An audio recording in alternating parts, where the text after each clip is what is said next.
U.S. Soccer has released a list of 17 names that will compete in what they're calling the preparation camp. This will be a camp that takes place for fitness for the MLS-based players ahead of the January World Cup qualifying window. This is a list of 17 interesting, albeit very familiar names that will potentially be a part of that January World Cup qualifying window. So what does this list mean? What implications can we draw for January? I have a few conclusions already, but we'll get into all that and more on this episode of The Yank Report. What's up? My name is Sam. This is The Yank Report, the show where we talk about the U.S. men's national team. Let's start with the goalkeepers, and we have Sean Johnson of New York City FC, Gabriel Slolina of Chicago Fire, and Matt Turner of the New England Revolution. And I think we've seen Sean Johnson and Matt Turner be a part of most of the goalkeeping rosters so far. I have a feeling that both those guys will be part of that January window roster. Gabriel Slolina, the young player, didn't get in a start in that Bosnia-Herzegovina friendly, but is retained as part of this camp. So it's cool that the young player is getting some more face time with the coach and getting some more fitness ahead of another MLS season. The debate between Matt Turner and Zach Steffen is still raging and ongoing, although I wouldn't be surprised if we see Zach Steffen just start all three games. It seems like Gregg Berhalter has been leaning towards Zach Steffen, at least in the prior window, and I wouldn't be surprised to see that keep going, especially considering that Matt Turner's season is ended. So I think the big thing that Matt Turner has over Zach Steffen in the discussion is game minutes and game time. And without that argument for Zach Steffen just increases a little bit more. So Zach Steffen is still in training every day for Man City. Matt Turner has had a couple weeks off at the end of the MLS season. For the fullbacks, we have George Bello, we have DeJuan Jones, and we have Brooks Lennon. Now, DeJuan Jones is the new name for that list. He is, I believe, a left back for the New England Revolution. Now, he's a quality MLS player. He's a player that's always kind of a name is tossed around as an MLS best 11 type left back, but at 24 years old, and considering the other names that we have competing at left back and the where they are in their particular careers, I don't know if DeJuan Jones is going to be competing for a starting left back spot or even on the left back, even in the 23 for the U.S. men's national team moving forward. This seems like a camp body type situation, and it just goes back to that idea that I've been harping on for a little while now, that it's just so much easier for domestic-based MLS players to get face time, to get called into the national team than it is for European-based players. You know, we have guys like Cameron Carter-Vickers who are putting together great seasons in Scotland but can't get a call up to save his life just because circumstances don't really allow that. And then on the other hand, we got players like DeJuan Jones who are getting opportunities to come in and show what they can do and get face time in front of the coach. I don't know what the solution is to this, but it's just something to be aware of and something that's going to cause some biases moving forward with the national team. Besides DeJuan Jones, we also, of course, have George Bello, and we have Brooks Lennon. Now, George Bello, he's that left back that's kind of put up or shut up time for George Bello. He's been a part of Gregg Berhalter's national team setup since the Gold Cup, but he's never really had a game where I think we really thought that George Bello was the one for the future. He's been a prospect for a long time. There's been rumors about a transfer for George Bello for a long time, but none of that's come to fruition at this point. And at this point, I mean, you have Anthony Robinson, you have Sam Vines, and you potentially have Scally out there as suitors for this left back role. And then moving ahead, you know, you have guys like Jonathan Gomez and potentially even Kevin Paredes if he ends up being a left back, or, you know, there's other names out there that George Bello at this point is really put up or shut up time for George Bello at the left back position.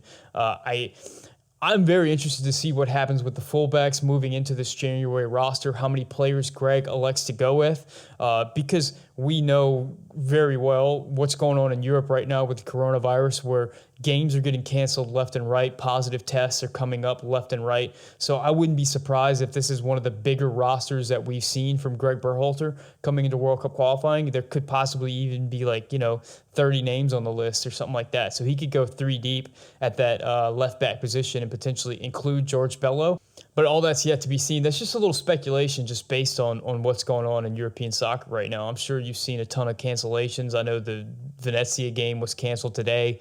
It's just been nuts, and I fully expect that to continue going into World Cup qualifying. Let me interrupt the video for 1 second to let you know we got a sponsor, guys. We got a new sponsor for the channel, and that is BetOnline. BetOnline is back and better than ever with more props and more lines and more bets than ever before. BetOnline remains your #1 spot for all football and basketball action this season, but they also have a ton of soccer lines available if that's something that you're into. Head to the new updated desktop or mobile website to sign up today and receive 50% welcome bonus on your first deposit. Just use promo code BELIEVE50, that's BLEAV50 to receive your bonus. So I know a lot of you, like myself, are fans of multiple sports. So if you're into baseball, basketball, NFL, you can find it all there. But they also have lines for Premier League games, Serie A games, Spanish Premier Division games, Champions League games, whatever. The whole world of European soccer is available to you at BetOnline. BetOnline is the fastest and easiest way to bet on all your favorite sports. BetOnline, where the game starts. For center backs, we have Aaron Long, Miles Robinson, and Walker Zimmerman. Of course, Miles Robinson and Walker Zimmerman have been two stalwarts for the national team. Miles Robinson has the second most minutes of any field player in World Cup qualifying behind Tyler Adams, so he's been an absolute stalwart for the national team, and Walker Zimmerman has been that player that, when called upon, has performed very well. He's won over a lot of fans in World Cup qualifying. Aaron Long is still that question mark. Once again, we see that Gregg Berhalter just loves something about Aaron Long. Aaron Long brings something to this group, whether it's his ability, whether it's him as a locker room guy or whatever it is. Gregg Berhalter sees Aaron Long as someone who needs to be a part of this group. We saw him a part of that last World Cup qualifying window, though he did not participate. We saw him a part of the Bosnia-Herzegovina camp, though he once again did not participate. And once again, he's brought into this camp. So I don't know where he is on his road to recovery yet. I'm very doubtful that he would be a part of the January World Cup qualifiers, considering he hasn't played in any games and won't have played in any games ahead of that window. But it's very clear that Gregg at least has him as a part of the plans and as a part of the group. He always likes referring to the group, and I think Aaron Long is very much solidified in that group. And at this point, there's 5 or 6 center backs that I think Gregg really relies upon. And like I said, I don't know how many center backs Gregg plans on calling. I wouldn't be surprised if there is 5 or 6, considering the coronavirus and just all the craziness that we've seen. This is a 3-game window. It's not a 2-game window, so there's going to be a lot of rotation. Moving to the midfielders, we have Kellen Acosta, Cole Bassett, Georgi Mihailovic, Sebastian Lletget, Christian Roldan, and Jackson Ewell. So the newcomers to the camp are going to be the return of Sebastian Lletget, which I think everybody saw that coming, and the return of Georgi Mihailovic. We haven't seen Georgi Mihailovic with the national team in a while, and he's a player a lot of people have wanted to see. He just came off of, I believe, the best MLS season of his career. He ended up with 4 goals and 16 assists, which is a huge number of assists over for Chicago Fire out there. He's a player that people are talking about potentially getting a move to Europe. He's still a very young player. I know early on in his career he had some opportunity with the national team, and it just didn't go well for him. But he still has a ton of opportunity to improve, and we know that number 8 position, that box-to-box midfielder position, is one that we're still looking for. I don't know, a 4th 8 at this point, somebody to really come and spell that MMA midfield and to give us a little bit of solidity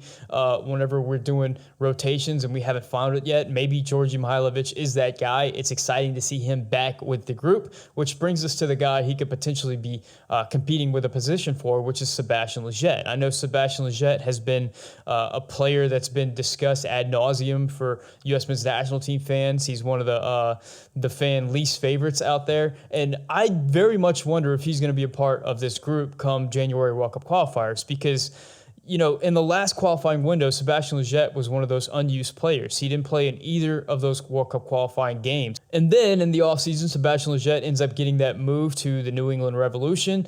So he hasn't played soccer in a while. He's just got a big move. I'm wondering if there was going to be a moment where Gregg is going to kind of shake things up and drop Sebastian Lletget.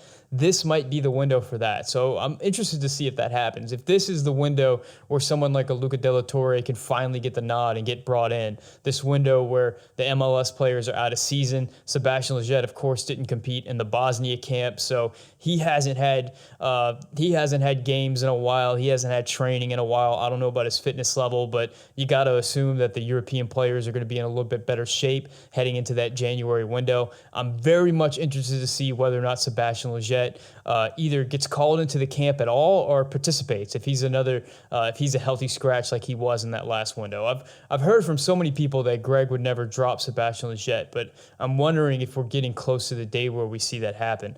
Of course, Kellen Acosta's in there. Cole Bassett, the goal scorer from the Bosnia-Herzegovina game, gets another run out. Christian Roldan and Jackson Ewell round out the list. Christian Roldan is another one of those players that's kind of been at the back end of every roster. He's been kind of a utility guy, but as new players come into the fold, and we're about to talk about another one who's kind of returning to the fold, I wonder about these players like Christian Roldan and Sebastian Lletget. When are we going to see that change happen, that turnover happen, where somebody new is brought in and they're kind of left out? So let's move to the forward position, and we have Paul Arriola, Jesus Ferreira, Jordan Morris, and Gyasi Zardes. And, the player I was just alluding to is Jordan Morris. Jordan Morris is obviously a player like Aaron Long that is returning from a long injury that Gregg Berhalter really appreciates and really sees as potentially part of this group, as potentially a player that can solve a lot of issues. Now, we saw in the Bosnia camp that Jordan Morris is a very good player. He's a very good attacker, and he's a very useful player, but he is a little bit rusty right now, and he's not at full strength. And I don't think that a couple more weeks off without soccer it allowed him to knock off some of that rust. I think he's still going to be a rusty player, and I don't know if that's going to be enough to get him into that January roster. But, the big question is up there. If it comes down to between, say, Jordan Morris and Paul Arriola, which way is Gregg Berhalter going to go? My money says that a healthy Jordan Morris beats out a healthy Paul Arriola for the roster, but we don't have a healthy Jordan Morris at the moment. So this all comes back to who is going to be available when it's time to announce the roster. We know Giovanni Reyna is returning from injury.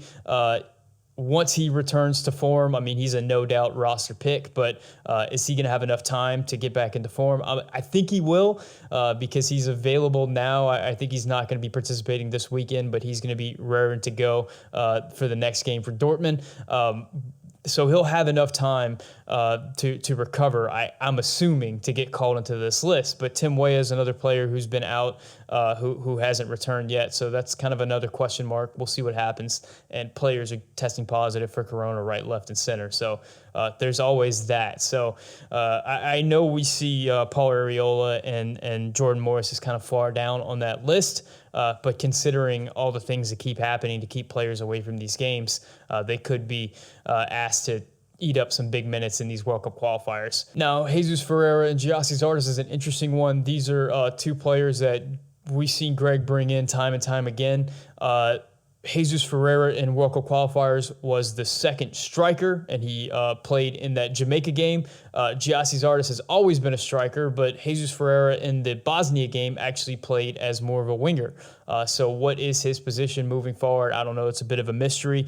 And more importantly, if all players are healthy, and we're assuming they are, what is Gregg's striker depth chart at the moment? We're all assuming that Pepe is the top dog, but after Pepe, who's it going to be? Is it Daryl Dike, who just got that big move to the championship? Is it Josh Sargent, who's playing a lot for Norwich but is struggling? Or is it Gyasi Zardes? Is it Jesus Ferreira? It's going to be interesting to see how that plays out, how many strikers Gregg ultimately brings in. This could be a window where we see 3 strikers coming in for the national team. So those are the big thoughts that I have upon seeing this 17-name roster. So what are your thoughts on this roster, and what are you expecting moving forward heading into that January World Cup qualifying window? Do you expect guys like Sebastian Lletget and Christian Roldan to once again make that World Cup qualifying roster? Do you think it's going to be a bigger Midfielder World Cup qualifying roster? Do you think this is the window where we finally see somebody like maybe Tanner Tessman or Luca De La Torre come in and eat up some minutes in that number 8 position? Are you excited about the return of Georgi Mihailovic? Let me know in the comments section. As always, si puede hablar español, dígame un comentario en español. By the way, I've been thinking a lot about releasing a video all in Spanish. It's kind of a big project, but kind of exciting at the same time. It's something that really helped me work on the Spanish, and it'd probably be all about the Mexican national team as far as like what's going on with them right now. But anyway, give me your thoughts on that. Guys, thank you so much for watching. Leave a comment, hit the subscribe button, hit the like button, do all that good stuff. If you want to really support the channel, you can become a member. You can get access to some badges and behind the scenes content and stuff like that. Thank you to my tier 2 members, Mike Irish and Manuel Oliveras. Guys, thank you so much for watching. My name is Sam, and this is the Yank Report, brought to you by BetOnline.